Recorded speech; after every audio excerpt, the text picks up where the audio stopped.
Hi and welcome to another Watch Geek video. Today we get to review another piece from AVI-8, a special edition of the Hawker Harrier model called Ace of Spades after the 231st Attack Squadron of the US Marine Corp that actually fly Harriers. As such, the watch not only comes with the Ace of Spades insignia, but is also full of little details inspired by the airplane itself. But before we get into all these details, we need to discuss the size, as AVI-8 keeps claiming this to be a 46mm watch, which is gigantic, and not true.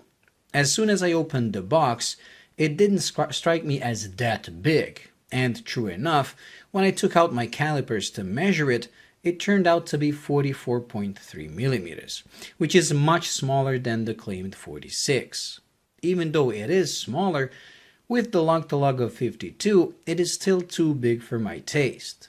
It doesn't overhang my 6.7-inch wrist, but I personally prefer a smaller looking watch, and this just seems too much. Sadly, that seems to be the problem with all AVI-8 models, and I wish they offered smaller versions of their models in the future as well, for people like me. If, however, I ignore the size, I can say this has to be the best looking and honestly the best made AVI-8 so far. Looking at the case, it is a combination of polished sides and brushed tops of both lugs and bezel. The finishing is crisp and amazingly good for the price. I especially love the frosted star engraved in the polished crown at the unusual 2 o'clock. The crystal used is AR-coated flat sapphire, which means you get to enjoy the dial fully without any distortions or glare. And honestly, you will enjoy it.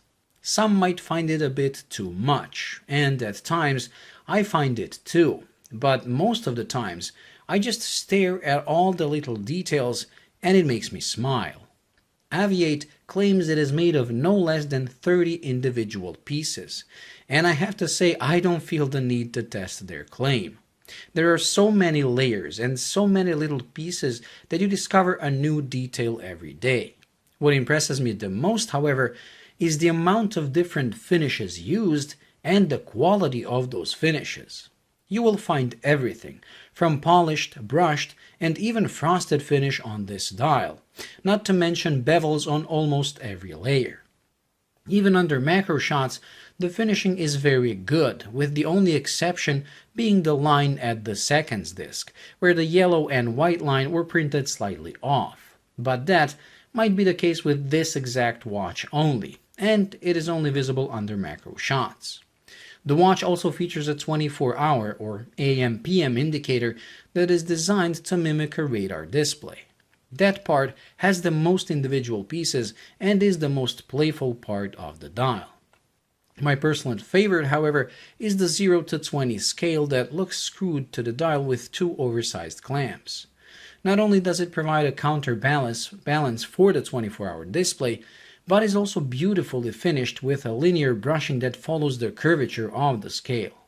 On top of that, you have raised and loomed markers that are very readable while having enough 3D substance to cast their own shadow.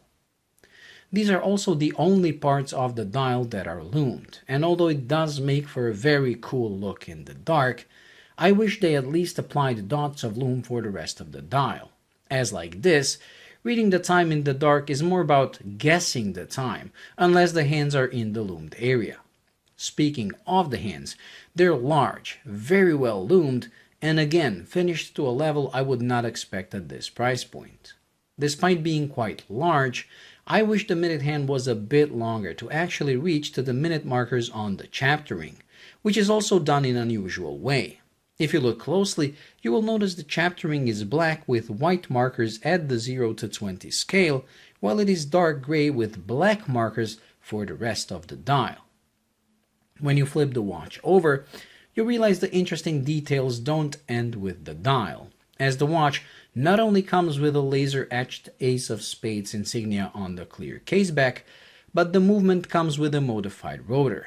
And we're not talking about a rotor simply being laser etched with the brand's logo, like we're used to seeing from other brands including AVI-8 themselves.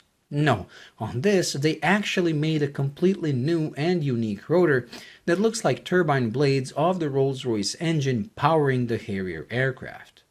Because of this, I am glad they went with the Miyota movement instead of Seiko, as Miyotas are notorious for their fast and easy rotor spin. Which is great, as I can guarantee you will spend quite a lot of your time making the rotor spin and just looking at it. I know I did. All these details might make you feel like it's too much, like the designers couldn't stop themselves and just kept adding more and more details bordering with comical. And to be honest, if it was a serious model from a more serious and traditional brand, I would agree. But this is no IWC Pilot, nor is it a Patek Philippe. AVI-8 is young and caters to a younger audience that would find the ones I mentioned above quite boring. If you look at it that way, you can enjoy this thing for what it is. A playful watch full of details that are executed at a pretty high level, especially considering the price. This model will cost $380, but as usual you can use coupons and discount codes, like my Marib 12 that drops the price to just over $300. And honestly, the attention to details and the finishing of those details alone is worth it in my opinion. Well, that completes this week's review, so thank you for watching. I hope you enjoyed and found it useful. If you did, please like and subscribe, and until the next video, bye.